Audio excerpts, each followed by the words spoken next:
Payg'ambarimiz sollallohu alayhi va sallamning 21-avlodi kim ekanligini bilasizmi? Bilmasangiz ushbu videoni oxirigacha ko'ring. Bu zot Mahdum Azam rahmatulloh alayh hisoblanadi.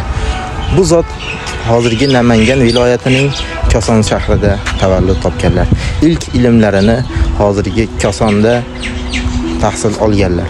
Mahdum Azam rahmatulloh alayh Kosonning hazratlarining qabri ana shu joyda joylashgan bo'lib, ularning ostida 16 ta podshoh qo'yilgan ekanlar. Mahdum Azam rahmatulloh alayhining 60 ga yaqin shogirdlari pir maqomiga yetishganlar, pirlarning ustozlari bo'lgan.